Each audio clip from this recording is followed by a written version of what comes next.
Hello সুপ্রিয় শিক্ষার্থীবৃন্দ, আসসালামু আলাইকুম। আশা করি তোমরা সকলে ভালো আছো। আলহামদুলিল্লাহ, আমিও ভালো আছি। Keraniganj girls school and college online ক্লাসের পক্ষ থেকে তোমাদের সকলকে জানাই শুভেচ্ছা ও অভিনন্দন। আসো আমরা সরাসরি পড়াশোনা চলে যাব। অত্যন্ত গুরুত্বপূর্ণ একটি টপিকস নিয়ে আজকে তোমাদের সঙ্গে আলোচনা করব। সরাসরি আমরা সেই টপিকসে চলে যাচ্ছি। দেখো ব্ল্যাকবোর্ডের দিকে তোমরা তাকাও। আজকে আমাদের লেকচার নাম্বার 5 এবং প্রথম পত্রে আমরা এখনও প্রথম পত্রেই আসি। প্রথম পত্রটা আমাদের আরও 2-3টা ক্লাস হয়তো লাগবে মেবি। তো দেখো প্রিয় শিক্ষার্থীরা, আমরা লেকচার 5-এ আজকে যে টপিকটি নিয়ে আলোচনা করব সেটি হচ্ছে উৎপাদনশীলতার প্রকারভেদ। তোমাদের লেকচার নাম্বার 4-এ আমি যে টপিকটি নিয়ে আলোচনা করেছি সেটা ছিল উৎপাদনশীলতা বলতে কী বুঝো বা উৎপাদনশীলতার ধারণা নিয়ে আমরা আলোচনা করেছিলাম। আজকে আমরা ঠিক উৎপাদনশীলতার প্রকারভেদ অর্থাৎ উৎপাদনশীলতাকে তার আকার, আকৃতি এবং প্রকৃতির উপর নির্ভর করে আমরা কয়টি শ্রেণীতে ভাগ করতে পারি এবং সেগুলো কি কি, এই বিষয়গুলো নিয়ে আজকে আমরা আলোচনা করব। যেখানে অনেক সূত্র থাকবে, ডেফিনেশন আছে এবং বিষয়গুলো তোমাদের জন্য খুবই ইম্পর্ট্যান্ট। এই কারণে এই আলোচনা থেকেই যে সূত্রগুলো আসবে এই সূত্রগুলো দিয়ে আমাদের ম্যাথমেটিক্যাল কিছু প্রবলেম আছে, যে প্রবলেমগুলো আমরা এই সূত্র দিয়ে সলিউশন করব এবং এই ম্যাথমেটিক্যাল টার্মের কোশ্চেন তোমাদের বোর্ড পরীক্ষায় থাকবে। সো তোমাদের জন্য খুবই ইম্পর্ট্যান্ট। এবং ব্ল্যাকবোর্ডের দিকে তাকাও, পুরো 6টা প্রকারভেদ যেটা আছে এটা নিয়ে আলোচনা করতে যেয়ে আমার লেখাগুলো একটু অস্পষ্ট হতে পারে, তো সরি, সমস্যা নাই। সেক্ষেত্রে আমি তোমাদেরকে বারবার রিপিট করে আস্তে আস্তে বলবো, তোমরা আমার মুখের কথা শুনেও খাতায় নোট করতে পারবে। তো দেখো উৎপাদনশীলতার প্রকারভেদ, যাকে ইংলিশে আমরা কি বলছি, ক্লাসিফিকেশন অফ প্রোডাক্টিভিটি। হ্যাঁ, ক্লাসিফিকেশন অফ প্রোডাক্টিভিটি লিখছি যে উৎপাদনের আকার, আকৃতি, প্রকৃতির উপর নির্ভর করে উৎপাদনশীলতাকে নিম্নোক্তভাবে ভাগ করা যায়। কীভাবে ভাগ করেছি আমরা? দেখো যে উৎপাদনশীলতার প্রকারভেদকে আমরা 6টি ভাগে ভাগ করেছি। কয়টি ভাগে? 6টি ভাগে। মোস্ট ইম্পর্ট্যান্ট, নোটেড ইট। দেখো যে আমরা 1 নাম্বার কি বলেছি, তোমরা ভালো করে খেয়াল করো। 1 নাম্বার হচ্ছে মোট বা সার্বিক উৎপাদনশীলতা। 2 নাম্বার বলেছি আমরা শ্রমের উৎপাদনশীলতা। 3 নাম্বার বলেছি আমরা যন্ত্রের উৎপাদনশীলতা। 4 নাম্বার বলেছি আমরা মালামালের উৎপাদনশীলতা। 5 নাম্বার মূলধনের উৎপাদনশীলতা। লাস্ট ওয়ান অর্থাৎ 6 নাম্বার হচ্ছে আর্থিক উৎপাদনশীলতা। প্রিয় শিক্ষার্থীরা, দেখো নামগুলো আমি আবার সেকেন্ড টাইম তোমাদেরকে বলছি, তোমরা আরও ভালো করে খেয়াল করো যে মোট উৎপাদনশীলতার প্রকারভেদকে 6টি ভাগে ভাগ করা হয়েছে। 1 নাম্বার হচ্ছে মোট বা সার্বিক উৎপাদনশীলতা। 2 নাম্বার হচ্ছে শ্রমের উৎপাদনশীলতা। 3 নাম্বার যন্ত্রের উৎপাদনশীলতা। 4 নাম্বার মালামালের উৎপাদনশীলতা।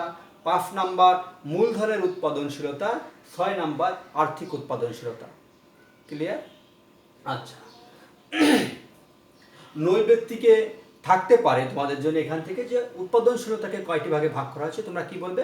6টি ভাগে ভাগ করা হয়েছে। আচ্ছা, এখন আমরা পর্যায়ক্রমে 1টা 2টা করে 3 আমরা সবগুলো সংক্ষেপে আলোচনা করব। তোমরা একটু বিষয়গুলো বোঝার চেষ্টা করো। আমরা 1 নাম্বার প্রথমে আলোচনা করব। 1 নাম্বারটা কি ছিল? মোট বা সার্বিক উৎপাদনশীলতা। প্রিয় শিক্ষার্থীরা, আমি কি লিখেছি দেখো যে মোট উৎপাদনের মূল্য ও মোট উপকরণের মূল্যের অনুপাতকে মোট বা সার্বিক উৎপাদনশীলতা বলে। এখানে একটা জিনিস তোমার মনে রাখবে যে পরীক্ষায় কোথাও কখনো তোমাদের কোশ্চেন আসতে পারে যে মোট উৎপাদনশীলতা কাকে বলে। এখন তুমি বারবার পড়ে গেছো মোট উৎপাদনশীলতা কাকে বলে, পরীক্ষায় যে দেখলে যে আসছে কি সার্বিক উৎপাদনশীলতা কাকে বলে, তখন তুমি একটা কনফিউজ হয়ে যাবে। তোমাদের জানা না থাকে যে মোট উৎপাদনশীলতাও যা এবং সার্বিক উৎপাদনশীলতাও একই, তাই তো? অর্থাৎ মোট বা সার্বিক উৎপাদনশীলতা, বিষয়টা খেয়াল রাখবে, তাই তো? যে পরীক্ষা যেভাবে আসুক তোমার কোশ্চেন অ্যান্সারটা সেম হবে যে মোট উৎপাদনের মূল্যকে আমরা যদি মোট উপকরণের মূল্য দিয়ে ভাগ করি তাহলে যেটা পাবো সেটাকে বলবো হচ্ছে মোট উৎপাদনশীলতা। তুমি সূত্রটা দেখো, খেয়াল করো আমরা কি লিখেছি যে মোট উৎপাদনশীলতা ইজ ইকুয়াল টু মোট উৎপাদনের মূল্য বাই মোট উপকরণের মূল্য। তোমরা যদি এই সূত্রটাকে ব্রেনে রাখো, ভালো করো, খেয়াল করো, প্রত্যেকটা কোশ্চেনের প্রত্যেকটা প্রকারভেদের মধ্যে যদি তোমরা সূত্রটাকে ব্রেনে রাখতে পারো যে মোট উৎপাদনের মূল্যকে যদি মোট উপকরণের মূল্য দিয়ে আমরা ভাগ করি তাহলে আমরা যা পাবো সেটা হচ্ছে কি মোট বা সার্বিক উৎপাদনশীলতা। তুমি সূত্রটা পারলে এই সূত্রটাকেই তুমি কি করতে পারবা, এই ডেফিনেশনে কনভার্ট করতে পারবা। হ্যাঁ, তোমার মনে আছে যে আমি জানি যে মোট বা সার্বিক উৎপাদনশীলতা ইজ ইকুয়াল টু মোট উৎপাদনের মূল্য বাই মোট উপকরণের মূল্য। এই সূত্রটা তোমার জানা আছে, তোমার ডেফিনেশন মনে নাই, তুমি পরীক্ষায় আসলো যে মোট বা সার্বিক উৎপাদনশীলতা কাকে বলে, তখন তুমি এই সূত্রটাকে তুমি ডেফিনেশনে রূপান্তরিত করতে পারবে যদি তোমার একটু কনসেপ্ট ক্লিয়ার রাখো। কিভাবে করতে হবে, তুমি তখন লিখে দিবা যে মোট উৎপাদনের মূল্যকে যদি আমরা মোট উপকরণের মূল্য দিয়ে ভাগ করি তাহলে আমরা সেখানে কি পাবো, মোট বা সার্বিক উৎপাদনশীলতা পাবো। এতটুকু ডেফিনেশন লিখলেও তুমি একের ভিতর এক পাবে। ক্লিয়ার? আচ্ছা, এবার আমরা 2 নাম্বার টপিকসে যাব। 2 নাম্বার টপিকস আছে শ্রমের উৎপাদনশীলতা। খেয়াল করো, আমি তোমাদের এই 2 নাম্বার টপিকস এবং 3 নাম্বার যে প্রকারভেদটা আছে, 2 নাম্বার এবং 3 নাম্বার যে প্রকারভেদটা আছে, এই দুটাকে স্টার্ট করলাম কারণ এই দুটা একটু ডিফারেন্স এদের থেকে। ডিফারেন্স কি কারণে সেটা তোমরা বুঝতে পারবে। তো এখন আগে যতটুকু আমি বলছি এতটুকু তোমরা ব্রেনে রাখার চেষ্টা করো। দেখো, শ্রমের উৎপাদনশীলতা বলতে আমি কি বলেছি, যে প্রতি ঘন্টা উৎপাদনের পরিমাণ নির্ণয় করার জন্য সাধারণত শ্রমের উৎপাদনশীলতা নির্ণয় করা হয়। আমরা শ্রমের উৎপাদনশীলতা কেন নির্ণয় করব, প্রতি ঘন্টায় একটা কারখানা বা একটা ফ্যাক্টরিতে প্রতি ঘন্টায় কি পরিমাণ উৎপাদন হচ্ছে, এই উৎপাদনের পরিমাণটা আমরা জানার জন্য আমরা কি নির্ণয় করব, আমরা শ্রমের উৎপাদনশীলতা নির্ণয় করে থাকি। তোমাদের জন্য এটা আসতে পারে সৃজনশীল কোশ্চেনের মধ্যে দিয়ে দিতে পারে, বা তোমাদের নৈবেদ্যিক আসবে যে প্রতি ঘন্টা উৎপাদনের পরিমাণ জানার জন্য কোন উৎপাদনশীলতা জানা প্রয়োজন। তোমরা কি বলবা, শ্রমের উৎপাদনশীলতা। 4-5টা নাম দেওয়া থাকবে, তোমরা এমসিকিউতেও আসতে পারে যে কাকে বলে, তখন তোমরা শ্রমের উৎপাদনশীলতাকে টিক চিহ্ন দিবে। দেখো, যদি ডেফিনেশন আকারে লেখো যে মোট উৎপাদনের একক ও মোট শ্রম ঘন্টার অনুপাতকে, মোট উৎপাদনের একক ও মোট শ্রম ঘন্টার অনুপাতকে শ্রমের উৎপাদনশীলতা বলে। খুব সহজ সহজ সংজ্ঞা, এই সূত্রটাকে ব্রেনে ঢুকায় তারপর ওটাকে সংজ্ঞায় রূপান্তর করলে আরো তোমাদের জন্য বেশি ইজি হবে বলে আমি মনে করছি। দেখো যে শ্রমের উৎপাদনশীলতা ইকুয়াল টু সূত্রকে কি লিখেছি, সূত্র লিখেছি মোট উৎপাদনের একক বাই মোট শ্রম ঘন্টা। হ্যাঁ, আচ্ছা, এখানে কেন আমি বললাম যে অন্যগুলো থেকে এই 2 নাম্বার আর 3 নাম্বার আলাদা, এখন বুঝতে পারবা। কারণ 2 নাম্বার আর 3 নাম্বারে সূত্রটা দুইটা সূত্র, অর্থাৎ কখনো আমরা এটাকে প্রয়োগ করব, কখনো আমরা অথবা যেটা আছে সেটা প্রয়োগ করব। তো এই জন্য আমি এটা বলছি যে স্টার চিহ্ন দিয়ে রাখো, এই দুটাকে তোমাকে একটু মনে রাখতে হবে যে শ্রমের উৎপাদনশীলতা এবং যন্ত্র উৎপাদনশীলতার সূত্র হচ্ছে দুটি। হ্যাঁ, কখন কোনটা প্রয়োগ হবে সেটা আমরা ম্যাথমেটিক্যাল টার্ম যখন করব তখন আরো ক্লিয়ারলি তোমাদেরকে আমি ধারণা দেবো। আপাতত তোমরা সূত্রগুলো লিখে রাখো, ঠিক আছে? যে শ্রমের উৎপাদনশীলতার সূত্র হচ্ছে মোট উৎপাদনের একক বাই মোট শ্রম ঘন্টা, ঠিক আছে? আচ্ছা, অথবা মোট উৎপাদনের আর্থিক মূল্য বাই মোট শ্রম ব্যয়ের পরিমাণ। এখানে একক থাকবে আর এখানে হচ্ছে ওই টাকায় দেওয়া থাকবে। যখন টাকার পরিমাণ দেওয়া থাকবে তখন আমরা এই সূত্রটা ইউজ করব, আর যখন আমাদের এককের পরিমাণ দেওয়া থাকবে তখন তোমার এটা ইউজ করবো। তুমি ম্যাথমেটিক্যাল টার্ম অঙ্ক করলে তখন জিনিসটা আরো ভালোভাবে বুঝতে পারবে। সুতরাং এটা নিয়ে তোমাদের অরিড হওয়ার কিছু নাই। প্রিয় শিক্ষার্থী, তো আসো আমরা ঠিক একইভাবে যন্ত্রের উৎপাদনশীলতা কি এটা নিয়ে একটু আমরা ডিসকাস করবো। এখন লেখছি যে প্রতিষ্ঠানে ব্যবহৃত যন্ত্রের কর্মক্ষমতা বের করার জন্য যন্ত্রের উৎপাদনশীলতা বের করা হয়। এখানে আমরা বলেছি যে প্রতি ঘন্টায় কি পরিমাণ উৎপাদন হয় সেটা জানার জন্য আমরা কি নির্ণয় করি, আমরা শ্রমের উৎপাদনশীলতা নির্ণয় করি। আর যন্ত্রের উৎপাদনশীলতা হচ্ছে যে একটা প্রতিষ্ঠানে বা একটা কারখানায় যে সমস্ত যন্ত্রপাতি আমরা ব্যবহার করি, এই যন্ত্রপাতির কর্মক্ষমতা, হ্যাঁ, এ কেমন কাজ করতেছে, তাই তো, তার কাজের প্রোডাকশন ক্যাপাবিলিটি কেমন, এটা জানার জন্য আমরা মূলত কি নির্ণয় করব, যন্ত্রের উৎপাদনশীলতাটাকে আমরা নির্ণয় করব। প্রিয় শিক্ষার্থী, দেখো সেই কথা লিখেছি যে প্রতিষ্ঠানে ব্যবহৃত যন্ত্রের কর্মক্ষমতা বের করার জন্য যন্ত্রের উৎপাদনশীলতা বের করা হয়। নৈবেদ্যিকে থাকতে পারে যে কোনো প্রতিষ্ঠানের ব্যবহৃত যন্ত্রপাতির কর্মদক্ষতা বের করার জন্য কোন উৎপাদনশীলতা নির্ণয় করা হয়, তখন তোমরা কি বলবে, যন্ত্রের উৎপাদনশীলতা নির্ণয় করা হয়। ক্লিয়ার? এখন আসো যে ডেফিনেশন আকারে যদি আসে তাহলে কি লিখবে, লিখবে যে মোট উৎপাদনের পরিমাণ ও মোট যন্ত্র সময়ের অনুপাতকে যন্ত্রের উৎপাদনশীলতা বলে। সূত্রটা দেখো যে যন্ত্রের উৎপাদনশীলতা ইকুয়াল টু মোট উৎপাদনের পরিমাণকে ভাগ হচ্ছে মোট যন্ত্র সময়।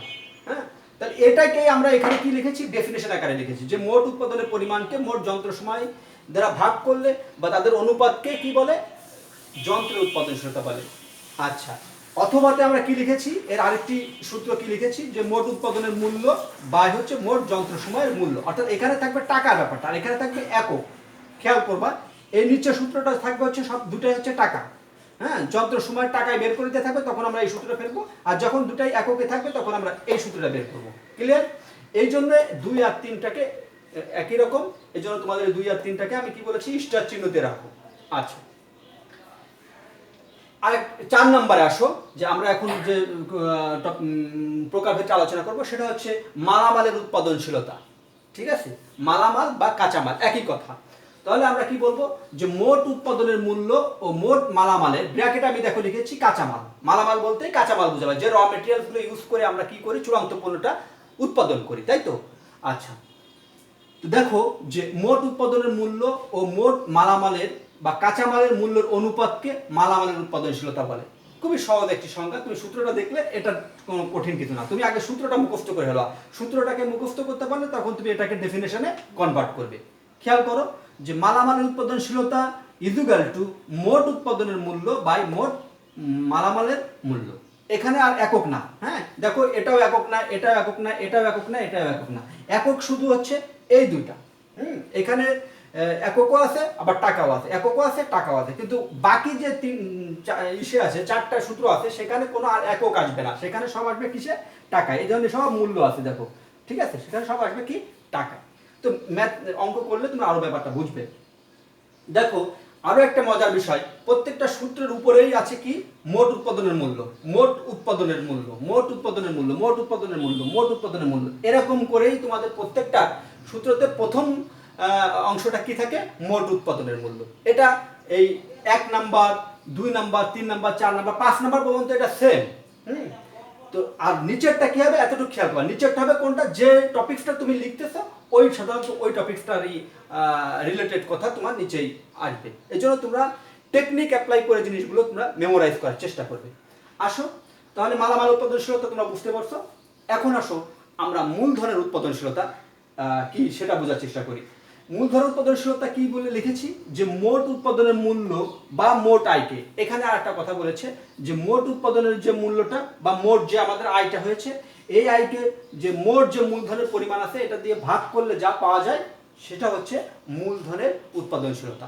সূত্রটা খেয়াল করো তাহলে বুঝতে পারবে যে মোট উৎপাদনের মূল্য বা মোট আয় ডিভাইডেড হচ্ছে মোট মূলধনের পরিমাণ, অর্থাৎ মোট উৎপাদনের মূল্য বা মোট আয়কে মোট মূলধনের পরিমাণ দিয়ে ভাগ করলে যা পাওয়া যায় তাই হচ্ছে মূলধনের উৎপাদনশীলতা।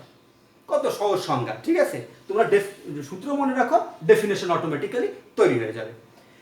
ঠিক আছে, তো এখন আসো আমরা এবার পড়বো লাস্ট ওয়ান, আমরা শেষ নাম্বারে চলে আসছি, আর্থিক উৎপাদনশীলতা। এটা একটু ডিফারেন্স, মানে এই সংজ্ঞার সাথে এইগুলোর সাথে একটু পার্থক্য আছে। পার্থক্য কোনটা দেখো, এখানে দেখেছি যে সংযোজিত মূল্যের পরিমাণকে মোট রূপান্তর মূল্য দিয়ে ভাগ করলে যা পাওয়া যায় তাকে আর্থিক উৎপাদনশীলতা বলে। ভেরি ভেরি ইম্পর্ট্যান্ট কথা, এবং এটা পরীক্ষায় আসতে পারে, তোমরা খেয়াল করবা যে সংযোজিত মূল্যের পরিমাণকে মোট রূপান্তর মূল্য দিয়ে ভাগ করলে যা পাওয়া যায় তাকে আর্থিক উৎপাদনশীলতা বলে। আর্থিক উৎপাদনশীলতা সূত্রটা কি, আর্থিক উৎপাদনশীলতা ইকুয়াল টু সংযোজিত মূল্য বাই হচ্ছে রূপান্তর মূল্য। এখন তোমাদের প্রশ্ন আসতে পারে প্রিয় শিক্ষার্থীরা, যে সংযোজিত মূল্যটা কি এবং রূপান্তর মূল্যটা কি।